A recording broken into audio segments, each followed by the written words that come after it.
Welcome back, Time Crunch fans. Today is another Q&A episode where I answer questions directly from you, our audience. So the questions keep pouring in, which is really awesome. I'm getting local questions. It's like questions texted over to me from people I'm writing with, in conjunction with a bunch of them streaming in to our marketing director, Corey, which gets forwarded directly to me. So if you're listening to this podcast and you do have any burning questions, please submit them. Head over to trainwright.com/podcast. Click on the button that says Ask a Training Question.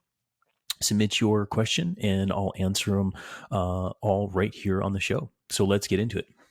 All right. The first question is, can you address the use of metrics, including FTP, heart rate, power output, watts per kilogram, workout intensity, frequency, etc., into the very senior, retired, greater than 65-year-old cyclist? And that's coming from Bill.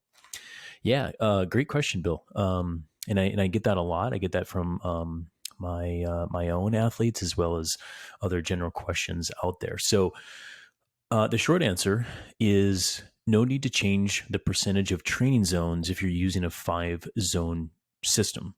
Okay. Generally, if you are changing the percentage of zones, it's related to athlete phenotype, not age alone.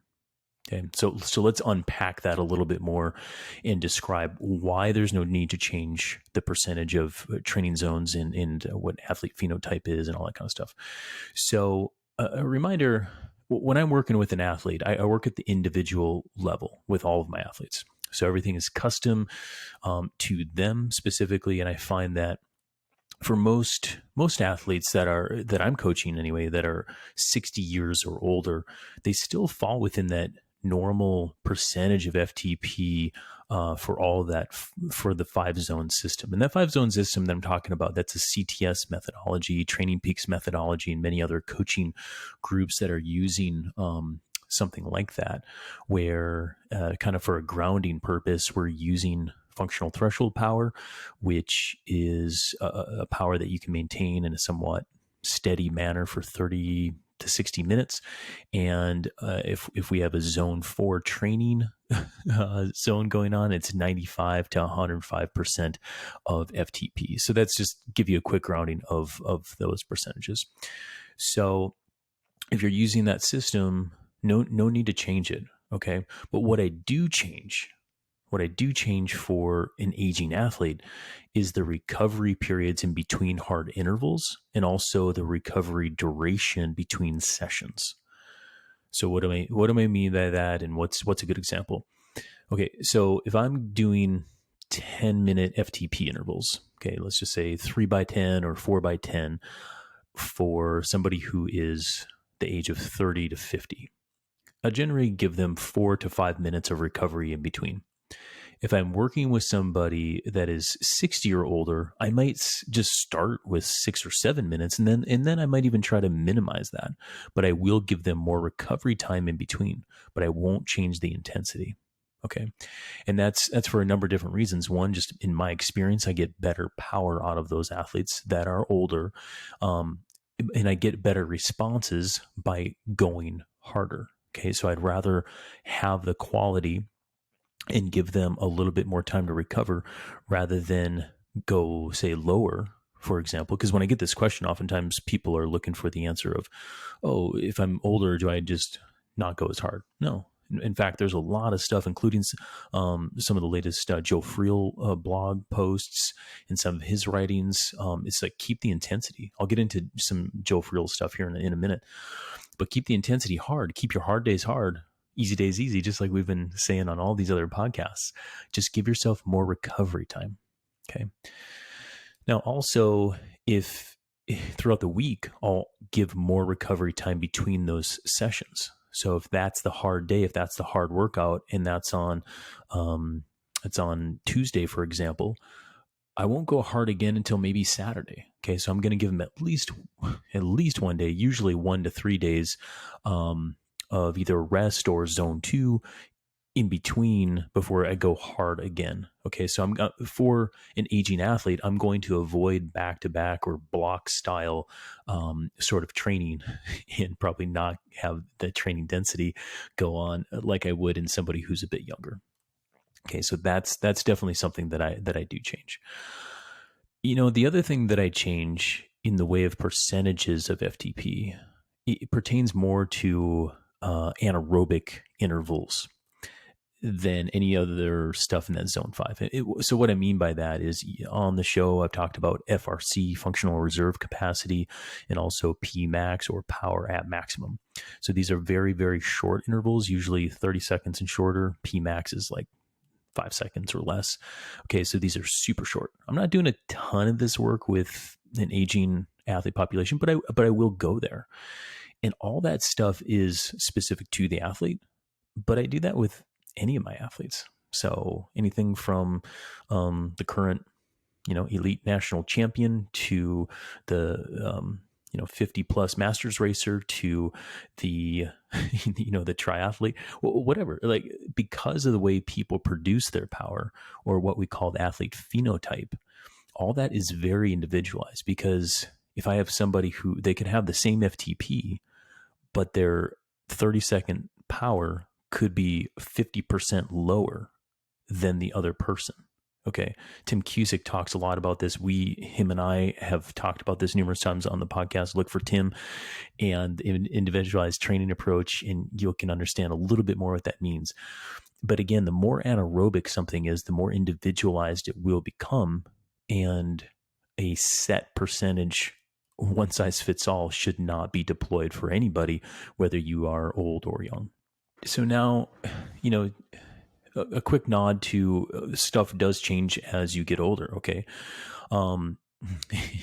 There's decline over time, and that's to be expected. It's very well proven that sprint power declines, VO2 max will actually decline as well, and all due to decreased testosterone, decreased muscle mass, decreased neuromuscular system degradation. So all in the aging athlete. So not to say that things are not changing, but I think it's important to recognize that, relatively speaking, things will stay the same in human physiology. Okay. For example, if you were always a good hill climber and you've stayed active, you kept on riding, kept on training, you'll always be a good hill climber, which means you'll probably have like really good FTP power. But the power output that you can do for FTP, that will come down over time. Relatively speaking, it will probably decay at the same kind of rate over time.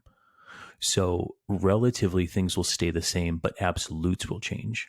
And that's kind of the key principle here with how to change with an aging athlete. But it all comes down to using this individualized approach of training and staying grounded in the science of what we know to work for human physiology. So let's not get away from science on that one. Okay, let's look at a couple examples of this, of how we could deploy this into a training week. So my first example, I think I use Monday as a hard day. So let's just say that. Let's assume Monday and Thursday are hard intervals. Let's call it hard threshold intervals. Now, if Monday and Thursday are hard, Tuesday, Wednesday, and Saturday could all be zone 2 or zone 1 recovery. I'd tuck in a rest day, and I'd probably just put a rest day on Sunday. Nothing wrong with a rest day on Sunday, folks. It's the great reset button if anyone's looking for a quick recovery hack. So again, Monday, Thursday hard, Tuesday, Wednesday zone 1 or zone 2. Maybe you go longer on Saturday for a zone 2 long ride, and then Sunday completely off. Another way we could shape this up is Wednesday we have hard intervals, and Saturday we have a hard group ride. What that could look like then is Monday as a typical off day. Tuesday could be your zone 2, just getting ready for the hard interval work set on Wednesday. Thursday could be zone 1 recovery. Friday is kind of a shakeout ride. Saturday is that hard group ride. And again, Sunday, just a zone 2 ride before we take another rest day on Monday. So again, we're only going hard 2 days a week, but we've got 2, sometimes even 3 easier days in there to pad for enough time for 100% recovery before we hit the hard intensity. Now, I mentioned Joe Friel. Joe Friel, if you've been around this sport, you've heard his name. He's written all the books, and he's the go-to guy on a lot of in endurance training in general, but now the aging athletes. So I suggest going over to joefriel.com. I mean, he's got some great stuff there. Like I said, his latest blog post, he's talking a lot about this, and he talks about the 5 and 2 training program. What he means by that is over the course of a week in 7 days, 5 of them should be easy and 2 of them should be hard. Pretty simple. And that may pull on some strings of the time crunch cyclist, where we're talking about the hard days hard, easy days easy, or polarized training, where there are basically 2 hard sessions within a block of training, 10 days. And what the other thing that kind of should pop up in this 5 and 2, you say, well, where are the rest days? Well, another thing to acknowledge in an aging athlete, and going back to Bill's question here, he said the retired athlete. What I tend to find is once I have an athlete retire, we become much more time rich. Okay. And this is an opportunity, but this could also become a problem because you have more time. You want to do more stuff. Okay. However, what we just talked about in the way of the decline of performance, because your body is changing, you can't do it all. Okay. You can't do all the intensity in particular. However, you can do zone 1 and zone 2, easy stuff. And you can do that 7 days a week, so long as you're sleeping, you have good habits and all this kind of stuff. What I talk about with my athletes is, you're no longer going to the workplace. You're no longer doing all the normal stuff where you get general movement going in when you're retired. So you have to structure that in. So going for walks, going for an easy bike ride, that's what's going to take up some of these, even your off days, if you want to get creative. And if you have a desire to move 7 days a week, don't get me wrong, you can take a rest day.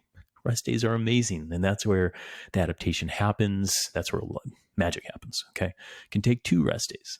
All right.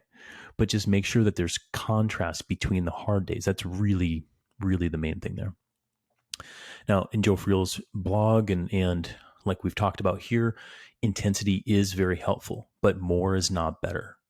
Just because we're saying that intensity is helpful, and Joe talks about, as well as a lot of research out there on VO2 max studies in aging athletes, it can prevent the decline of VO2 max going down. Or it can reverse the effects if you've been inactive, meaning if you've been active in your 50s and you retire and become more active, we can actually see VO2 start to increase based on where you tested after a sedentary lifestyle. It's important to recognize there. For most of the athletes I'm working with, they've been pretty active their whole life. So a slower decline is typically our approach. And intensity can help slow the decline. Super important to know. But once you start doing probably 3 days of that high intensity and several weeks of that, I start to see problems crop up. So just know that intensity is helpful. More is not better. 2 days per week of targeted high intensity threshold and above, that seems to be most appropriate based on how I structure training in my practice, who I'm talking to, what I'm reading in the research, as well as fellow coaches. All right, let's go on to question number 2. This might be my favorite question, just because it's, here's the question. Maybe let's call it the topic. Need a recovery plan. And that comes from Bruce. Yeah, Bruce, I mean, all my athletes, all the athletes out there need a recovery plan. Recovery is a pretty hot topic. And as a short answer, without knowing further details all around that, my best advice is to first start with sleep. Get 8 hours of sleep per night as best you can, or 8 hours of total sleep. So if that means you can only sleep for 6 hours straight, try to get in a nap of an hour or 2 hours throughout the day in a system of 8 hours total. That's going to be super critical. Also, keep the hard days hard, easy days easy. all the stuff we've talked about before. And that's going to be a very good general plan for recovery. A longer answer, well, I'll just say listen to our other podcasts, because I talk extensively on all things recovery with Coach Jim Lehman in episode number 131, and also in episode number 3 with Christy Ashwandon. She wrote the book on all things recovery and modalities, methods, and everything that you could want to know as an athlete to help recover to your fullest. So yeah, that's it for today. In the questions, I'd say in summary, when it comes to training zones with metrics and the aging athlete, there's no need to change the actual percentage of training zones if you're basing everything on FTP and in a 5-zone system. In addition to that, if you decide to go really hard in training, meaning anaerobic sort of intervals, yeah, you want to change the percentage of power that you're aiming for, or just use RPE to get there. Hard is hard, 9 or 10 out of 10. That's how hard we're talking about there with the anaerobic power intervals that we're talking about. The main thing that you want to focus on is increase your recovery interval time when you're doing hard work. So threshold and above, give yourself an extra minute or 2, maybe 3 minutes, or just have the athlete self-select how long they need and encourage more to produce really good high quality power on the interval days. Additionally, slot in an extra day or 2 in between the harder days in the week. And I think the 5 and 2 approach that Joe Friel and Jim Rutberg that we talked about on another episode just last week, where we talk about keeping the hard days hard and easy days easy for an aging athlete. That is rock solid advice. Finally, to Bruce's question on recovery, sleep is first and foremost. Check out other episodes, number 131 and number 3, where we cover everything about recovery in there. I've linked to some great articles about the aging athlete, anything from research studies to some blog posts that I mentioned. So check those out on the podcast landing page. And if you have a question, please submit it over, and I will do my best to find the answers to it, and we'll talk about it here on the podcast. Thanks again, everyone.